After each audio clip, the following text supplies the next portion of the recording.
യേശുവിനെ കുറിച്ച് രണ്ട് പ്രധാനപ്പെട്ട ക്വാളിറ്റികൾ പറയുന്നുണ്ട്. അവൻ തർക്കിക്കുകയോ ബഹളം വെക്കുകയോ ചെയ്യില്ല. നമ്മളത് ജീവിതത്തെക്കുറിച്ച് അനുമാനിച്ച് നോക്കി. നമ്മുടെ കുടുംബത്തില് എന്തെങ്കിലും ഒന്ന് പറഞ്ഞു തുടങ്ങുമ്പോഴേക്കും പിന്നെ തർക്കമില്ലാത്ത ഏതെങ്കിലും ഇടങ്ങളുണ്ടോ എന്ന് നമ്മൾ ചിന്തിച്ച് നോക്കാം. എന്നാൽ യേശുവിനെ കുറിച്ച് പറയുന്നത് അവൻ തർക്കിക്കില്ല. നമ്മള് ഭാര്യയും ഭർത്താവും മക്കളും മാതാപിതാക്കളും എപ്പോഴും കുടുംബങ്ങളിൽ ഈ തർക്കം, എപ്പോഴും ഇങ്ങനെ വാദപ്രതിവാദങ്ങളാണ് കുടുംബങ്ങളിൽ നടക്കുന്നത്. നമ്മൾ ഈ തർക്കങ്ങൾ കൊണ്ട് എന്താണ് ഉണ്ടാകുന്നത്? ആ കുടുംബത്തിന്റെ സമാധാനം പോകുന്നു, പിന്നെ മിണ്ടാണ്ട് നടക്കുന്നു, ഭക്ഷണം കഴിക്കുന്നില്ല, ഇത്രയല്ലേ കിട്ടുന്നുള്ളൂ. എന്താണ് ഇതുകൊണ്ട് നിങ്ങൾ ഉദ്ദേശിക്കുന്നത്? ഞാൻ ശരിയാണെന്ന് തെളിയിക്കുക, ഞാൻ പറയുന്നതാണ് ശരി, ഞാനാണ് എല്ലാം. അത്രയേ ഉള്ളൂ ഇതിൽ കാണിക്കുക, അല്ലാണ്ട് ഇതിൽ വേറെ ഒരു കാര്യവുമില്ല.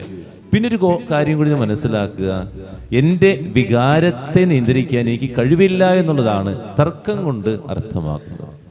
ഞാൻ ആരോടെങ്കിലും തർക്കിക്കുന്നുണ്ടെങ്കിൽ ഓർക്കുക, എനിക്ക് എൻ്റെ വികാരത്തെ നിയന്ത്രിക്കാൻ കഴിവില്ല, അതുകൊണ്ടാണ്. അല്ലാത്തവർ നോക്കിക്കോ, ശാന്തമായിട്ട് പോകുന്നതാണ്. ഇനി ബഹളം വെക്കുക, നിശബ്ദമായിരിക്കാൻ ഈ സമൂഹത്തിന് അറിയില്ല എന്നുള്ളതാണ്. കുറച്ച് സമയം ശാന്തമായിട്ടിരിക്കുമ്പോഴേക്കും അങ്ങോട്ട് നോക്കും, ഇങ്ങോട്ട് നോക്കും, അവിടെ ആരെങ്കിലും ഉണ്ടോ, പുറത്താരെങ്കിലും വന്നിട്ടുണ്ടോ, ഒരു വണ്ടി വന്നിട്ടുണ്ടല്ലോ, അതെന്താണ് ആ വണ്ടി വരാൻ കാരണം? അപ്പോഴേക്കും എടി അവിടെ ആരാണ് വന്നേക്കണേ? എന്താണ് ഇതിന് കാരണം? ആധ്യാത്മികതയിൽ വളർച്ചയില്ലാത്തത് കൊണ്ടാണ്. ദൈവസന്നിധിയിൽ നമുക്കൊന്ന് ശാന്തമായിട്ടിരിക്കാൻ പറ്റാത്തത് കൊണ്ടാണ്. നമ്മളിവിടെ നിൽക്കുമ്പോൾ തന്നെ ഒന്ന് ശാന്തമായിട്ട് കണ്ണുകളടയ്ക്കുമ്പോഴേക്കും നമുക്ക് ടെൻഷൻ. ആരെങ്കിലും ഇനി എന്തെങ്കിലുമൊക്കെ ചെയ്യോ, ഇനി എന്തെങ്കിലുമൊക്കെ സംഭവിക്കുമോ, ഇനിയിപ്പോൾ അച്ഛൻ കുർബാന പെട്ടെന്ന് അവസാനിപ്പിക്കുമോ? നമ്മുടെ ചിന്ത അങ്ങനെയാണ്. നമ്മുടെ ഒന്ന് ചിന്തിച്ച് നോക്കുക, ദൈവത്തിൻ്റെ പ്രധാനപ്പെട്ട ഒരു കാര്യമാണ് തർക്കിക്കുകയോ ബഹളം വയ്ക്കുകയോ ചെയ്യില്ല. നമ്മളാണെങ്കിൽ നമ്മുടെ ഏറ്റവും പ്രധാനപ്പെട്ട കാര്യം തർക്കിക്കുകയും ബഹളം വയ്ക്കുകയും ഇങ്ങനെ നടക്കുകയാണ്.